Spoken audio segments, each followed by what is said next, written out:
એક બાજુ દુનિયા એઆઈ તરફ આગળ વધી ચૂકી છે, બીજી તરફ પુરુષ પ્રધાન ભારતમાં મહિલાઓ પર વધુને વધુ નિયંત્રણો લાદવામાં આવી રહ્યા છે।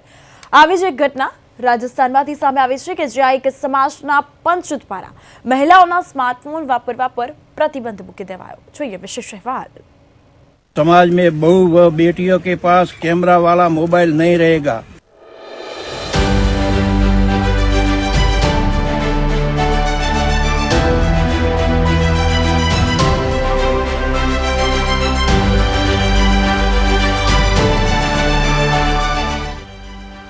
રાજસ્થાનના 15 ગામોમાં મહિલાઓ પર મોટો પ્રતિબંધ।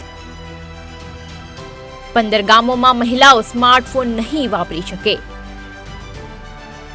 ચૌધરી સમાજના પંચનું તાલિબાનોને શરમાવે તેવું ફરમાન। પુત્રવધુઓ પુત્રીઓ શાળા કોલેજની વિદ્યાર્થીનીઓ સ્માર્ટફોન નહીં વાપરી શકે। નિર્ણય લેનારાઓમાં સાંસદો, ધારાસભ્યો, કાયદા મંત્રી સામેલ હોવાની ચર્ચા। એક બાજુ દુનિયાના વિકસિત દેશો સાયન્સ અને ટેકનોલોજીમાં હરણફાળ કરી રહ્યા છે। ચીન પોતાનો આગવો કૃત્રિમ સૂર્ય બનાવી રહ્યું છે અને અમેરિકા એઆઈ સંચાલિત આખી હોસ્પિટલ બનાવી રહ્યું છે। બીજી તરફ ભારત તેનાથી ઉલટી ગતિ કરી રહ્યો હોય તેવી સ્થિતિ છે। આવી જે ઘટના રાજસ્થાનમાંથી સામે આવી છે। અહીંના જાલોર પંથકના ભીનમાલ અને રોનીવાડા વિસ્તારમાં 15 જેટલા ગામોમાં ચૌધરી સમાજની મહિલાઓના સ્માર્ટફોન વાપરવા પર પ્રતિબંધ મુકાયો છે। આ પ્રતિબંધમાં પુત્રવધુઓ, પુત્રીઓ તેમજ શાળા કોલેજની વિદ્યાર્થીનીઓ સામેલ છે। જાલોર ચૌધરી પટેલ સમાજના પંચનું તાલિબાની ફરમાન। જાલોરમાં ચૌધરી સમાજના પંચે એક વિવાદાસ્પદ નિર્ણય જારી કર્યો છે। 21 ડિસેમ્બરના રોજ સુંધા માતા પટ્ટીના ચૌધરી સમાજની એક બેઠકમાં નિર્ણય લેવામાં આવ્યો હતો કે વિસ્તારના 15થી વધુ ગામોની પુત્રવધુઓ અને પુત્રીઓ સ્માર્ટફોનનો ઉપયોગ કરી શકશે નહીં। તેમને ફક્ત કીપેડવાળા નિયમિત મોબાઈલ ફોનનો ઉપયોગ કરવાની મંજૂરી આપવામાં આવશે। આ ઘટનાનો એક વિડીયો પણ સામે આવ્યો છે। મહિલા સશક્તિકરણના કાર્યક્રમથી વિરુદ્ધનો ફતવો। એક બાજુ કેન્દ્ર અને રાજ્ય સરકારો મહિલાઓને સશક્ત બનાવવા અને સશક્તિકરણ માટે અનેક યોજનાઓ અમલમાં મૂકી રહી છે, ત્યારે બીજી તરફ સમાજનો એક વર્ગ આવા તાલિબાની ફરમાનો જારી કરી રહ્યો છે। તાજેતરમાં મુખ્યમંત્રી ભજનલાલ શર્માએ લખપતિ દીદી યોજના હેઠળ હજારો મહિલાઓને ટેબ્લેટનું વિતરણ કર્યું હતું અને તેમને પ્રગતિ કરવા માટે આગ્રહ કર્યો હતો। તેમ છતાં જાલોરમાં પંચાયતોએ મહિલાઓ પર આ પ્રતિબંધ લાદ્યો છે।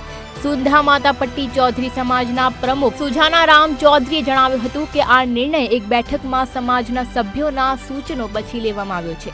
તેમણે વધુમાં જણાવ્યું હતું કે સમાજની પુત્રવધુઓ અને પુત્રીઓ હવે સ્માર્ટફોનને બદલે કીપેડ ફોનનો ઉપયોગ કરશે।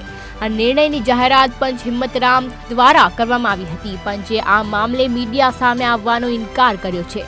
ફોન પર વાત કરતા તેમણે જણાવ્યું હતું કે આ નિર્ણય નાના બાળકોને મોબાઈલ ફોનનો ઉપયોગ કરવાથી નિરુત્સાહિત કરવા માટે લેવામાં આવ્યો છે। મહિલા વિરોધી નિર્ણય લેનાર પંચમાં સાંસદો, ધારાસભ્યો સામે।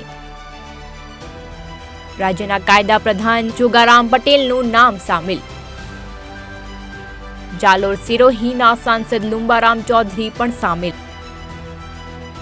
સંચોરના ધારાસભ્ય જીવરામ ચૌધરીનો પણ સમાવેશ। આ આખી ઘટનામાં સૌથી ચોંકાવનારી વાત એ છે કે આ નિર્ણય લેનારા આગેવાનોમાં ચૌધરી સમાજમાં જાલોર સિરોહીના સાંસદ લુંબારામ ચૌધરી, ભૂતપૂર્વ સાંસદ દેવજી એમ પટેલ, રાજ્યના કાયદા પ્રધાન જોગારામ પટેલ, સંચોરાના ધારાસભ્ય જીવરામ ચૌધરી અને ભૂતપૂર્વ ધારાસભ્ય પુરારામ ચૌધરીનો સમાવેશ થાય છે। જાલોરના પોલીસ અધિક્ષક શૈલેન્દ્ર ઇન્દોલિયાએ જણાવ્યું હતું કે તેમને આવા કોઈ નિર્ણયની જાણ નથી। તેમણે જણાવ્યું કે આને એક સમાજનો આંતરિક નિર્ણય ગણાવવામાં આવી રહ્યો છે, પરંતુ જો કોઈ ફરિયાદ મળશે તો પોલીસ કાર્યવાહી કરશે।